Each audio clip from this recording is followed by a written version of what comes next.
and welcome to episode 38 of Tabletop Game Talk, a show where we talk about tabletop games of all types. I'm one of your hosts, Kitty. I'm Chris. And I'm Spencer, spelled with a C, by the way. Today we'll be talking about trick-taking games, from the classics like Spades and Hearts to newer trick-taking games like Moons and Yet. But first, a thank you to our Patreon friends of the show, Emil Jiljam, Shane Poole, George, and our newest friend of the show, Adam Harrison. Also a big thank you to Terrence Miltner for becoming a patron, and Alex Brown for increasing his Patreon level. Yeah, thank you very much. So if you want more on Patreon, you can go to our website, tabletopgametalk.com. You know, when I say that fast, you can't hear that I don't think you even said it right. tabletopgametalk.com/Patreon. That was good. Yes, thank you. You're welcome. In case you haven't noticed, if you're new to the show, Spencer is a special guest. I am. If you're not new to the show, Josh had out-of-town plans that we had to work around, but this is actually okay because we're talking trick-taking games today, and Spencer really enjoys trick-taking games. Yeah, it's his jam. So this is going to work out really well. We're just going to jump right into announcements. The announcements are no new contest yet. I'm working on something really cool, really big. I want to do bigger, more interesting stuff. So stay tuned. We have something cool for you, I promise. And again, congratulations to Alexandra Ambrose from last week's Santorini contest that she won there. And she'll be getting that game in the next few days, hopefully. And Kickstarter. A whole bunch of Kickstarter stuff today. 2 or 3 weeks ago, I ended up not doing any Kickstarter stuff, and then now you're making up for it. I am making up for lost time. That's true. Were you getting the shakes? A little bit. Yeah. I was like, oh man, this could be cool. That could be cool. And one of our new listeners, Terrence, he is feeding the beast. He's made me aware of a couple games that I need to kickstart, and this one literally just came in like 20 minutes ago. He's got a problem. You're taking advantage of the man. I think that this. So Terrence, he put me on the taking a look at the Galaxy of Train New Order Kickstarter. Now this one I think Kitty's gonna like potentially. Oh. So this Galaxy of Train. Is that how it's pronounced? It's train? Looking at it, I think it would be Trian. Trian? Because train, like, is it like a locomotive that goes across the galaxy? I'm going to say Trian's probably more sci-fi. Let's go with that. All right. Galaxy of Trian. We're probably both wrong. Spencer's already being useful. It's like That's it. 50-50 I'm done. whether it's a mispronunciation or a typo with Chris. Yeah, it could be. I literally copied and pasted. All right, these, then so. yeah, it's a mispronunciation. Galaxy of Trian, Trian. This is what looks to be like a space Carcassonne.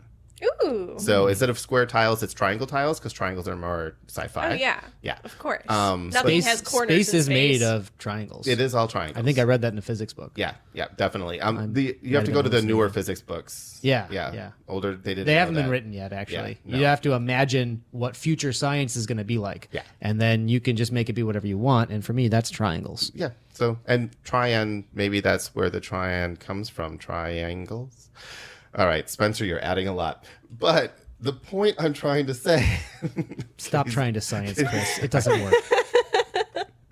Terrence just sent me an email.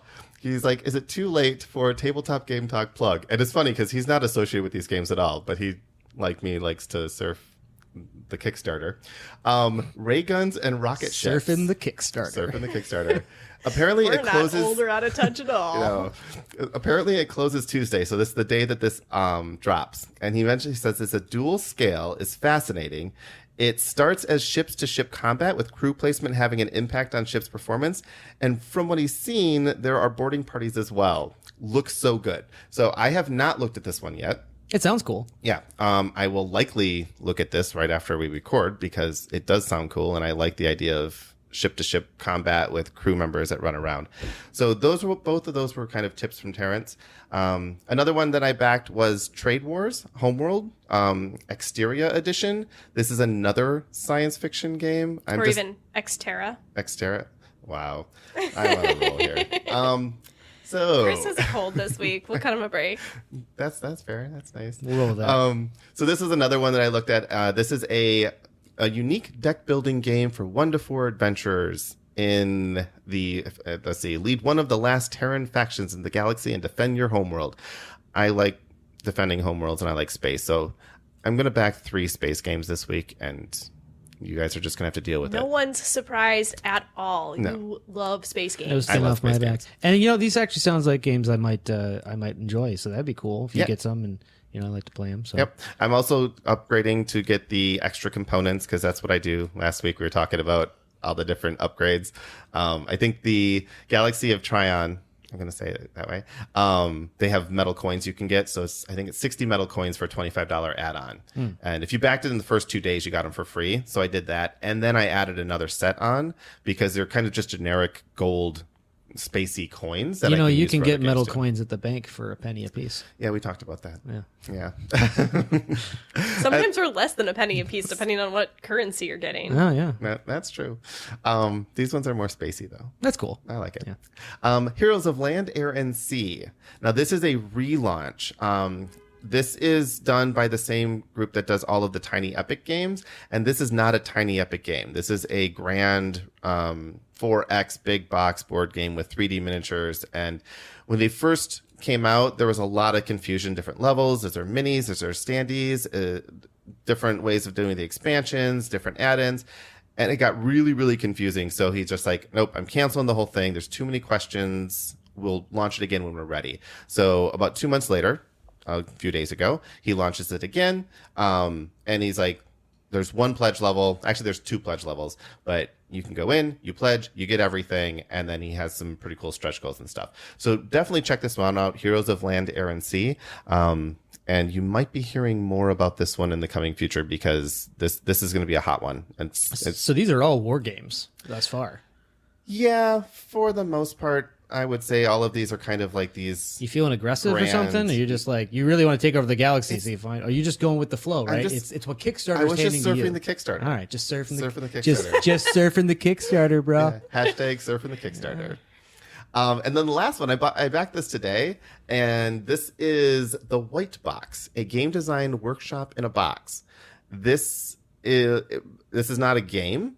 It is a box of game components and then a manual of like how to design board games.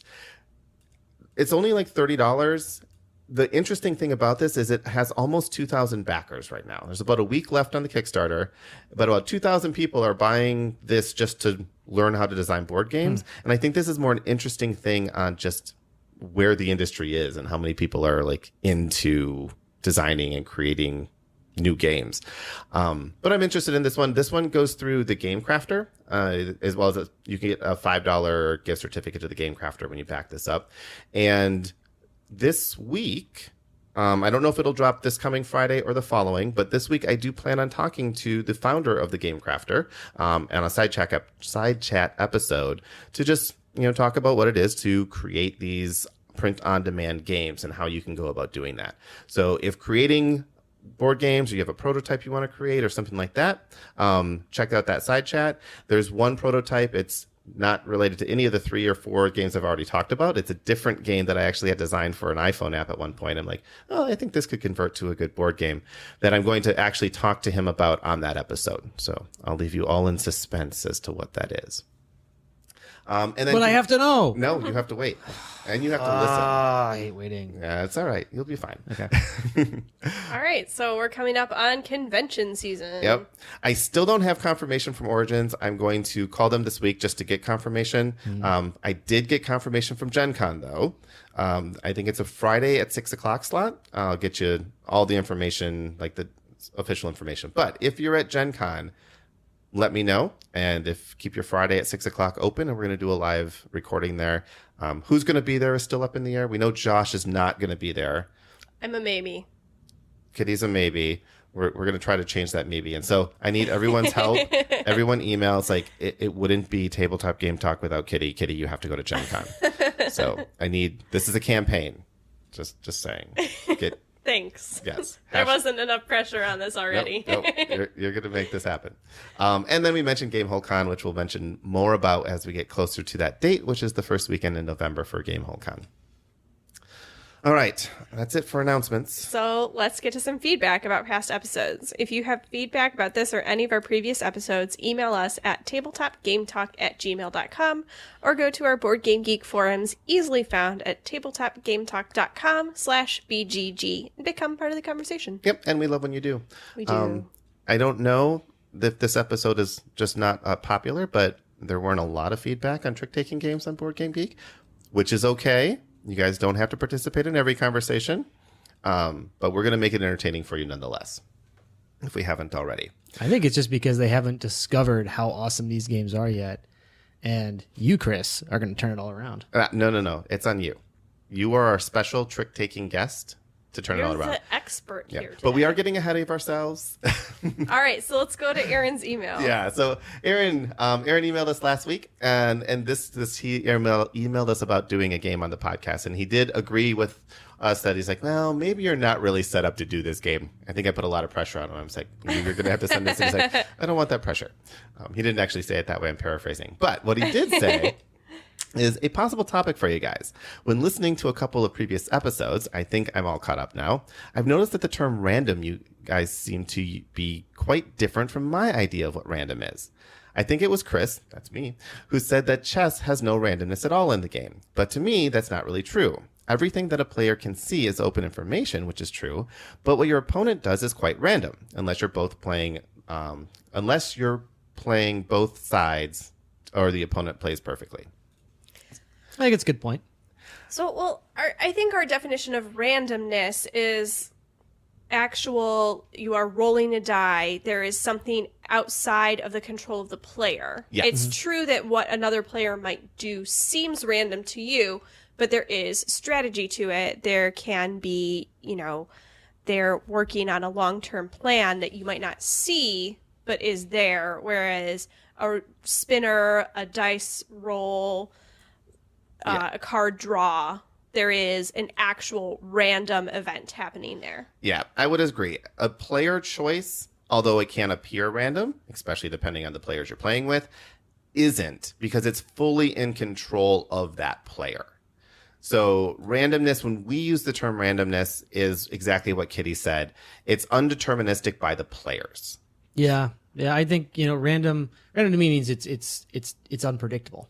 Right, and so it's true that if you're playing against an opponent and you're not really able to predict what your opponent is going to do, which I think is even more true if your opponent is either particularly skilled or particularly unskilled. Right, sometimes someone who's a real novice of the game is going to do stuff you're completely surprised by. Either way, that's random from your perspective, but it's not. It's still determined by somebody, whereas the die is really outside of that. But, your opponent is sort of like a die that you're up against. Yeah. Right? Well, maybe think of it this way. If it's random to everybody involved, it's random. Yeah. If any one person has control over it, it becomes not random anymore. It can still be unpredictable. Right. But it's not random. Random is a specific term. If you're thinking of, like, computer random. Yeah. Which, depending on that's going too deep. Yeah. Sorry. But you are right. You're right. Yeah. So if anybody has control over it, we don't consider that random as we talk about random. I don't know. So, okay, how about this? So let's say you and I are playing a game of chess, right? And, we can't really predict each other's moves. We're kind of on the same page, and we're accounting for what the other one might do or something. And then Kitty walks up and she knocks over the chessboard. That was random. But it was something she completely intended to do. Right? So, yeah, she wasn't a player. It still had some intention. It's not an official move, though. Sure. I'm just making a case here of what is and isn't random. So, yeah, that's outside of the bounds of the game. Right. Yeah. But I think just in general, in terms of what we're thinking about in life, random isn't necessarily that which a person is not intentionally doing. I think it's something that is unpredictable and unforeseeable to all of the direct actors involved. Agreed. We're all lost. But I agree with that. Meaning that in chess, the ability of the opponent to make a truly outrageous move that you can't. There is a bit of randomness there, a bit of chaos that can be injected into the game. It's But not. It's true that if I do the weird move, that wasn't right. But random. that person still gets to make that choice. Yeah. That's the key. I'm just saying this guy's got a point. All right, deal. Go Going forward, though, our definition of random is dice roll, spinner, card draw, something that is not affected by a player choice. Yeah. Yes. Unless I'm talking, in which case I'm in your corner, Aaron, on this. Spencer would be considered random. But I'm acting with intention. Random intention. Let's go to the next one. John sent us an email that says, "Hey, Chris, Kitty, and Josh. Just wanted to send a quick message saying how much I enjoy the podcast. I recently started gaming as a hobby and was looking for a podcast to listen to. I found yours in the new and noteworthy section of iTunes." We're so excited. I know. We made it there. I did not realize we ever made it to the new and noteworthy. We didn't even see it. Yeah. And have not been disappointed. I haven't quite caught up to the present yet. I'm on episode 29, but I can't wait to listen to the rest and be in the present. Hello, past John. Welcome to the future. I also wanted to get your opinion on good games for travel other than a deck of cards.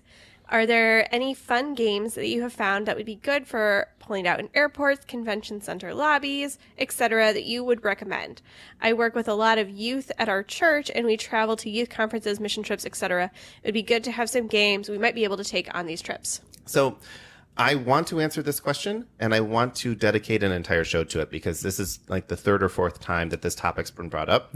So we are going to make this next week's topic. It's That's coming right. on. Yeah, we're coming on summer vacation. There's a lot of travel. People in the back seats of cars. They still do that, right?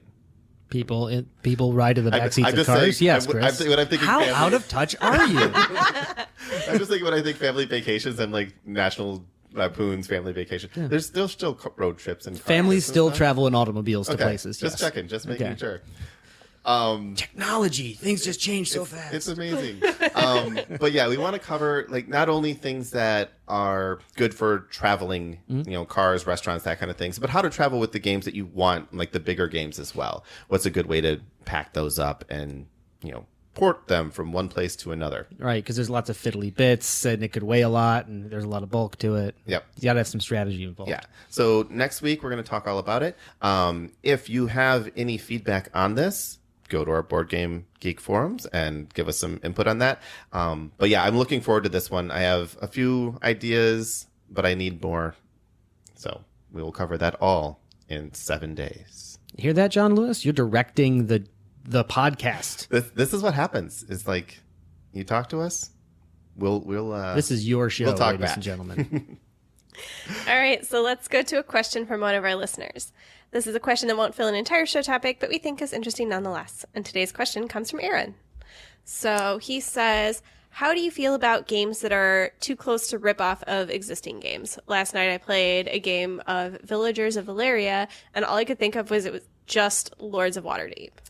So, do you guys have some ideas on this one? I've never heard of either of those games. Yeah. But Well, just any game, say, just so I can be the first person to bring it up, because say there's a game that's like a complete ripoff of Yahtzee, but they call it something different. I've played a lot of games like that. Okay. How do you feel about those games? Well, Yahtzee's great, so those are fun too. Okay. No, I don't know. I think you lose some points for originality, right? If a game is just a ripoff of another game. But sometimes putting just a slight tweak on the rules and putting a very original sort of skin on the game, to me, can contribute quite a lot. Because we've talked about this in the past, that the aesthetics of the game, the way that things are named, the narrative that's built around, Right. can have a big impact on it. So I think if you take an existing rule structure, you see something, you go, this could really have some appeal if it was presented in a different way. Tweak the rules a little bit. Like, yeah, I mean, you didn't create something entirely new, but If I it's mean, different enough to make it worth playing. instead of yeah, the I other mean, one. you see this in like, high art and in culture a lot of times too. People take stuff and they spin it. Is that not original? Yep. Does it really matter? If it's fun, what does it matter? Who cares? I think that sometimes these people make these games, at least this is my impression, because they've played that game, they love that game, but there's this one thing that has been bothering them forever. So they want to make their game that fixes that thing that bothers them. And that might not be different enough for you, but I mean, sometimes I feel like people are designing games so they can play them themselves. Right. Yeah. And if it's worth it for them, then yeah. I mean, but be careful, do your research, because if you are bothered by that, You know, you don't want to end up and like owning 3 versions of the same game to you. Right. Yeah, that's true. Yeah. And a lot of times what we refer to like the too close ripoff type of games may actually be subpar. You know, it may not be as good. Maybe the quality's not as good. Maybe it's been rushed out. Maybe they're trying to make a clone of a game, of course, and you know, ride on the coattails of those things. I feel that allowing these things to happen though is vitally, vitally, vitally important. It's true. So there was a lawsuit a couple years ago about a game. I believe it was King of Tokyo. There was a game in probably China that did the exact same rules, exact same everything of King of Tokyo, and just released it with a different name and different art. And again, I think it was King of Tokyo. I'm using that as an example from this point on, so don't hold me to this. But in any case, the Maybe courts it was like decided, Emperor of Nagasaki or something. Yeah. The courts decided that you can't copyright a rule system.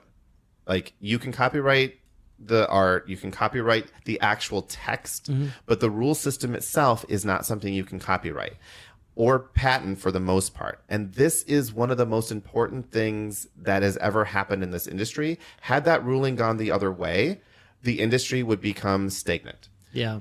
Because Have now we talked about this before? we have. We mentioned it just briefly on this.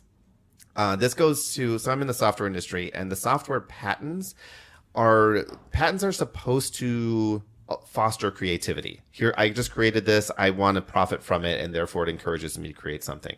But software patents are different than like physical patents. Here's this idea that I don't even have to implement, but now I can patent it. And what that does is it prevents other people from being able to use that idea moving forward. The board game industry dodged that bullet, and now we can have iterations over iterations over iterations. People can build on things. Be respectful. I mean, I think if you're a game designer and you're like, oh, I really like Moons, which is a game we'll be talking about a little later, I'm just going to completely retheme it, use the exact same rule system, and just give it a different name. That's not okay. And the fan base will essentially rebel against that. They're like, no. Yeah. So I'm in software as well, and I'll say, at least for our listeners out here, what Chris was just saying about the effects of patents and copyright in software, that's not really just his opinion. That's like universally what everybody thinks. They could just be really stifling. It's bad for creativity and progress. Yeah. I think when it comes to board games and this idea of the rip-offs and sort of hat tipping to people who are your influences, I'm reminded of comedy. Stand-up comics is an area where your material, your originality is almost all that you have, and there's no legal protection at all. And if you've ever heard any stories from old school comics in particular, I mean, people would get, really like assaulted for stealing each other's jokes, or at a minimum blacklisted from clubs and things like that. It's something that the industry can kind of police on their own. Yes. And the wisdom of the crowd kind of works it out. So I think if you're a publisher and you're publishing a lot of blatant rip-off games that aren't adding things, I think the rest of the industry is going to start looking at you. Don't be surprised if the industry rises up and says, no, we're not going to buy those. And Right. I think that's completely appropriate. I just don't want to stifle the creativity of future designers who are trying to riff off of something they enjoy and do what Kitty says, which is kind of add their element or remove something they don't like or change something they don't like. Because I think the only real risk of a harm there is if the rip-off game steals a lot of market share from the person who came up with this great game. I don't really see that happening. I mean, correct me if I'm wrong, but yeah, usually the game's out for a year or so before a rip-off game can come out anyway. Yeah. And you're already below the curve of where that game's sales right. would So be it's really not affected. doing any harm. Yeah. I feel like I brought this up last time. Recipes are the same way. Yep. That you can't copyright a list of ingredients. Yeah. So Yep. it's the same, It is a great keeping originality. Yeah, and it is all a the great things. question, though, and I think it's one of those things where it's worth going out there and saying this game is like that. Now, be careful with that. I've seen a lot of accusations that isn't this game just like this game. Oftentimes, if you look closer, there's a lot of differences to that. And when we start talking about trick-taking games, we're going to see a lot of similarities between these games, but they really are very different games, and they feel very different. And And those similarities are why you can call them trick-taking games. Right. Right? So it's that there's a family of game or some sort of commonality. Doesn't mean it's necessarily a ripoff. It's that it's like, it's a cousin, it's a relative. Yeah. Now, that said, Aaron, I actually want to go take a look at Villages of Valeria now and see how close it is to Waterdeep, because I really like Waterdeep. And if it's the same thing, I'm like, all right. We'll be awaiting your judgment, Chris. Yes. All right. Well, let's go on to some other topics, shall we?